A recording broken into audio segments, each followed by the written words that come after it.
Continuing with the turnkey operations, it is important that you understand that to create a business that runs without you is the goal.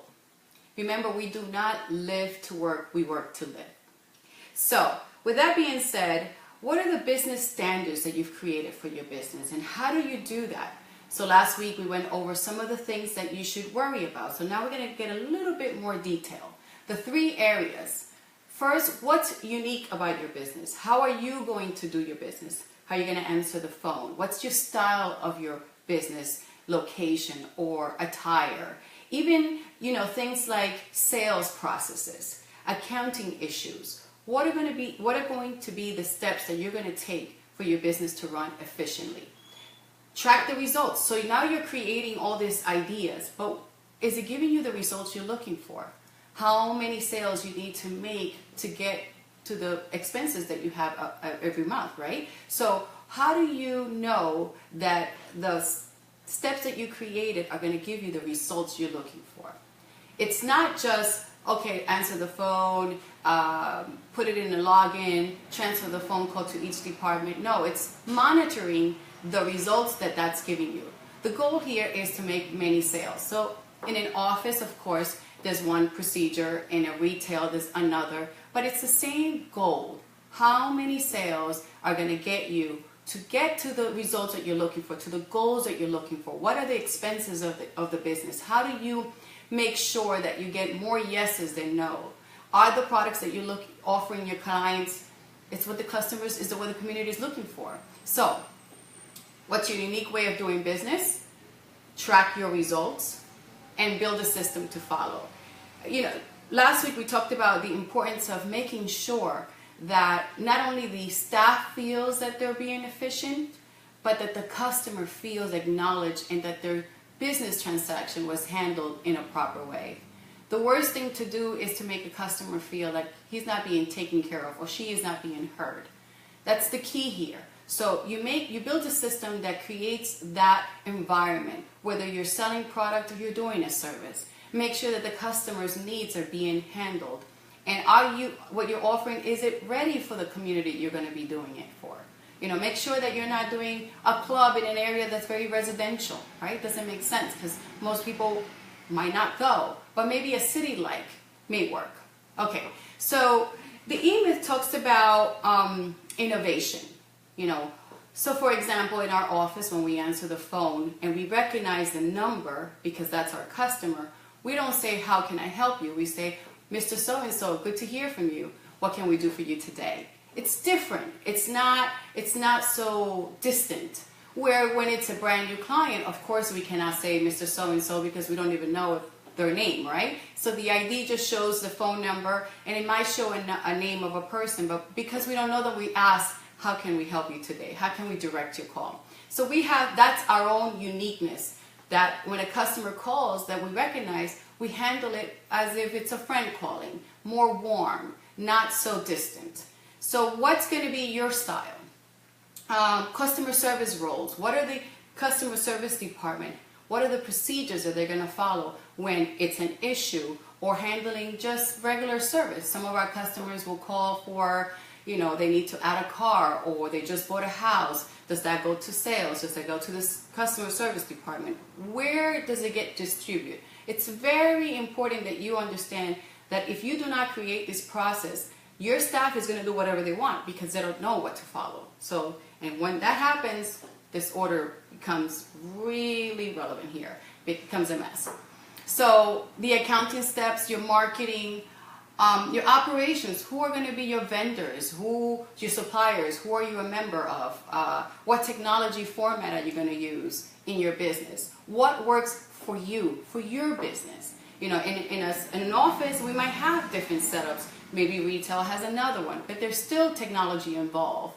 And how much of it is being used to track your business.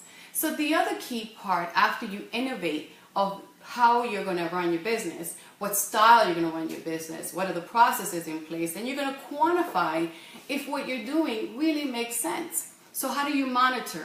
So in our office, we monitor how many clients come into the office on a daily basis, how many come in the morning, how many come in the afternoon. Does weather condition impact the number of sales. So for example, we sell insurance to contractors. That's one of our top markets here. That's who our target audience is. So what happens? We know that when it rains and it snows, we get more contractors coming in. Why? Because that's the day that they can't work outside. The landscapers are coming in, the roofers are coming in. So we know that the regular standard client that's looking for auto and home, we're not going to get as many of them, but we're going to get a lot of contractors. So you need to monitor who's coming in. Why are they coming in on that time? For example, you might also want to monitor how many sales proposals do you make versus your closing ratio. So that you know, well, out of 10, we only close 2. Why are we only closing 2? How do we make it 3? How do we make it 4? You get where I'm going? You need to know what is your pulse of your business. What's the rhythm of your business so that you can create processes to increase those yes of the customers. So the other thing that we also monitor is what months in the year are slow and which ones are busier.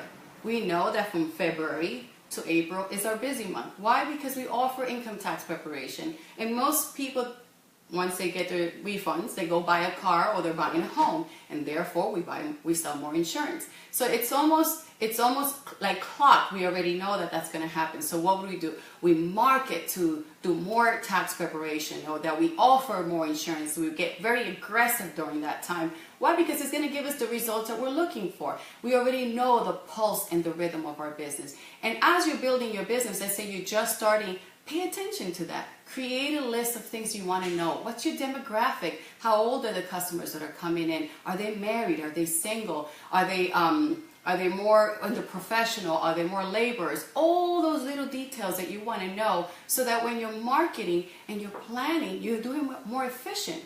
Because if you don't know who your client is and who you're attracting, then how are you going to market to them? How are you going to find them, more of them? It's very difficult. So this is important that you quantify what you've created or innovated for your business so that you know the results that it's giving you. The third one, and I apologize that I keep looking at my notes, but this is very detailed. So you're going to create the steps, right, for the staff to follow.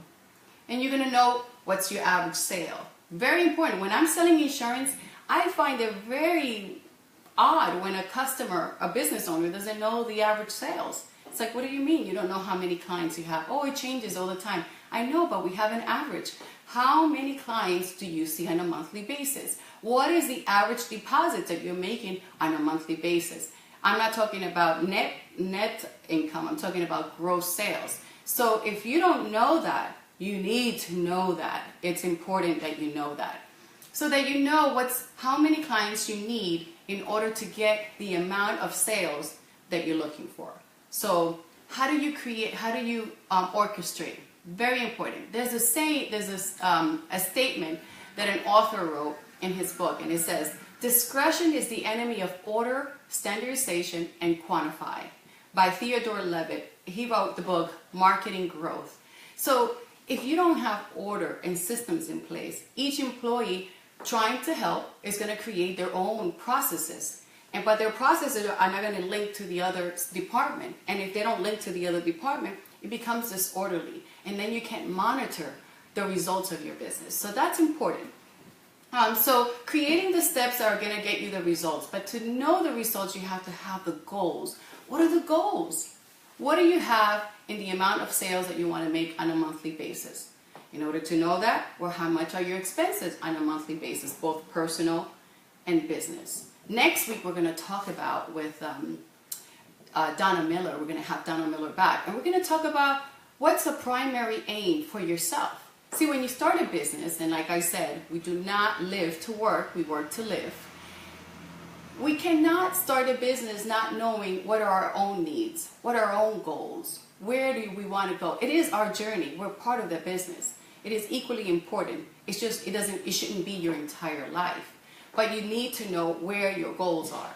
So you start with your personal and your business in order to create all these processes. How are you going to know that you're successful, that you have met the goals that you've wanted if you've never created a plan? If you don't create a plan, what is the saying? Then you plan to fail. So it's important. Thank you so much. This is very short and precise, and I hope that you understand that there are 3 areas, and let me go over it again. It's your own unique way of doing business, tracking your results, and build a system to follow. Make sure that what you're building gives you the results you're looking for.